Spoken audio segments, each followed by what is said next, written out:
Brazil, we teach kids how to read. Sorry, there was a pop-up on the screen. In Brazil, we teach the kids how to read and write using syllables, right? So like ma, me, me, etc. Here, they don't have syllables at all. They use phonetics and only phonetics. And so it's a different approach. And the kids, they get used to the language by being inserted in that place. So they hear it all day long, they figure it out how it is. Of course, if you go to, let's say you go to university and you're going to study English, then you're probably going to learn grammar. But when you're a kid at school, there's no grammar. Uau! Eu ia perguntar para a Ana uma grande diferença do jeito que ela vê os nativos aprendendo para o jeito que a gente não, porque eu também não ensino gramática, mas do jeito que tradicionalmente se ensina inglês no Brasil, ela acabou de responder. Para mim, talvez uma das maiores que resume, because I don't know how much Richard is aware of that, but Richard, Brazil might be the #1 country in the world about English franchising schools. There might be, but it's the number of English schools we have in Brazil is astonishing. There are hundreds of thousands of English franchising schools. And yet, people are not speaking English fluently. They are not becoming fluent in English. So the schools failed, and then it came the online English courses, but they looked to be the solution, but at some point they showed that they were not that good. And then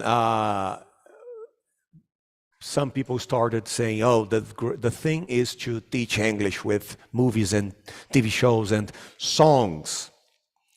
Até importante falar sobre isso. A Ana aprendeu bastante inglês com música, mas depois, um dia, quem sabe a gente vai poder ouvi-la melhor. Eu tenho certeza que ela, na história de vida dela, vocês vão entender.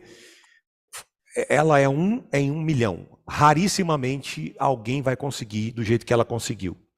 I have over 12,000 students, Brazilian adults, and I know what I'm talking about. 99% of people will not become fluent in English studying songs and lyrics of the song on magazines. It's not going to work for the majority of people, okay? And it's the same with movies and TV shows. Yeah. It doesn't work. And then the apps where you schedule conversation with native speakers, they arrived and everybody said, no, now it's going to be the solution. And yet, it's basically the same. People are still complaining, I can't speak English fluently. So there is something wrong with the system, the educational system, the way people teach English.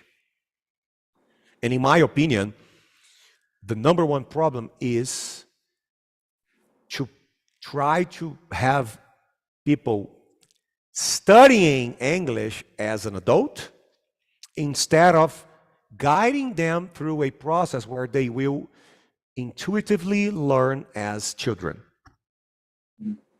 Okay?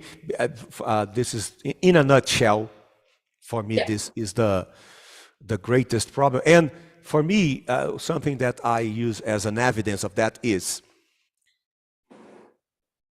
when one of the greatest problems or evidence of what we are talking about here is when you start, right now, there are 94 people here. Consciously or unconsciously, many of them are, where are the subtitles? I need to see, I need to read. Consciously or unconsciously, they are looking for subtitles, they are looking for a transcription. They are looking for the text, the written language. And they feel this is normal. They believe this is, it's the way it is, and it is not. It's not normal, because when we discovered the existence of written language, we were about 5 years old, and we were already talking a bunch of Portuguese or English. O problema é, a gente conhece o outro lado da moeda. A gente sabe que existe a linguagem escrita, então a gente quer saber como é que escreve tudo na hora de estudar inglês. The problem is, because we are adults today, we know the end of the movie. We know that there is a written language. And when we are starting to learn English, we want to start, how do you write that? And that's not normal. That's not the original way. The original way is listening. Okay, but anyway, grammar, and I was saying grammar, they don't even study grammar there. That's crazy.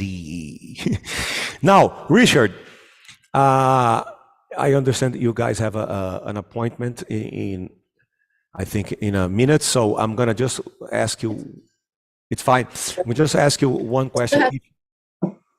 If you have to leave any point. I also believe that... Oh, desculpa, vocês não falam como é que vocês se conheceram. Antes de eu fazer a pergunta para o Richard, como é que vocês se conheceram? They didn't, Richard, you didn't answer how you met. So before we go to the next question, let's understand how you guys met. I was wondering about that. So we met online.